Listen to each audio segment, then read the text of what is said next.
자, 파리바게뜨 본사가 제빵사에게 직접적인 업무 지시를 내리는 건 불법이다. 정부가 이렇게 판단하고 5,300여 명을 직접 고용해야 한다 이렇게 결론을 내렸습니다. 관련 업계에 지금 비상이 걸렸는데요. 프랜차이즈 업계는 업종의 특성을 간과한 결론이라면서 반발하고 있습니다. 자, 취재기자 연결해서 좀 더 자세히 들어보겠습니다. 김잔디 기자 나와 있습니까? 네, 김잔디입니다. 네, 자 고용노동부가 국내 최대 베이커리 프랜차이즈죠. 파리바게뜨의 가맹점에서 일하는 제빵사를 불법 파견이다 이렇게 판정을 했는데요. 이거 어떤 이유 때문입니까? 네, 파리바게뜨 같은 프랜차이즈 빵집에 가보면 이 하얀 모자를 쓴 제빵사를 볼 수 있는데요. 이들은 대부분 본사가 직접 고용한 사람이 아니고 협력업체에 소속된 사람들입니다.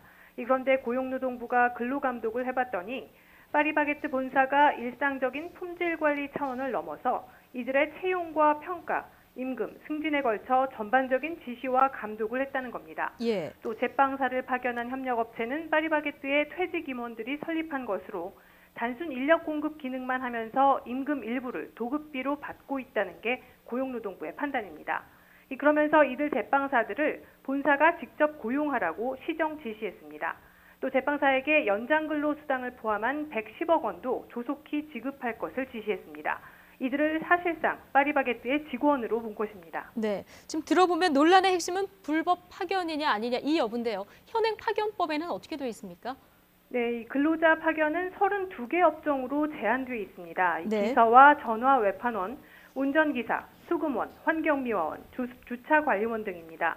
1998년 외환위기 당시에 노동시장의 유연화 차원에서 허용이 됐는데 정식 명칭은 파견근로자 보호 등에 관한 법률입니다. 하지만 정작 인력 수요가 많은 제조업에는 파견이 금지되면서 실제 산업 현장에서는 사업주가 처벌을 감수하면서 불법 고용을 하기도 하고 이 외주 생산을 늘리는 현상도 벌어지고 있는 게 현실입니다. 네. 당장 5,300여 명 직접 고용해야 하는 파리바게뜨 발등에 불이 떨어진 건 물론일 테고요. 비슷한 유형의 업계에도 지금 비상이 걸렸다면서요. 네, 그렇습니다. 이 파리바게뜨는 품질 관리를 위해 교육하는 건 가맹점을 대상으로 한 것이지 제빵사에게 직접 한 게 아니다라고 주장하고 있습니다.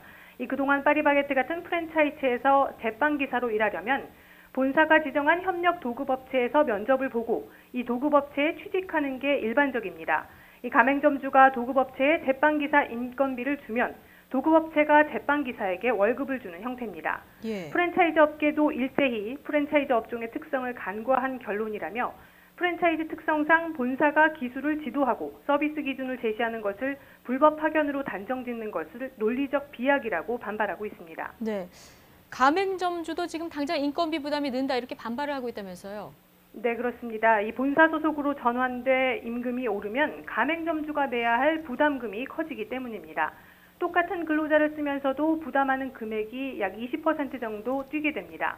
가맹점주가 부담해야 하는 금액이 오르면 자연히 빵값도 오르게 됩니다. 또한 상권에 따라 빵의 생산량과 시간 조정을 가맹점주가 결정하는데 본사 직원을 고용해서 운영하라고 하는 꼴이라며 반발하고 있습니다.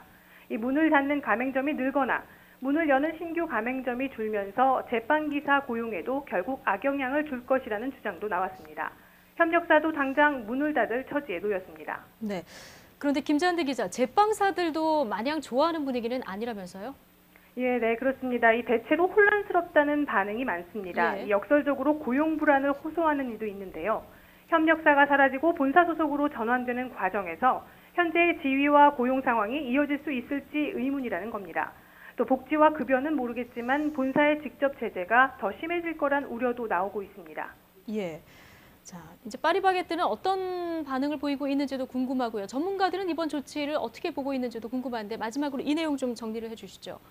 네, 파리바게뜨는 당혹스럽다면서도 고용노동부의 지시를 이행할지 여부를 검토하고 있다고 밝혔습니다.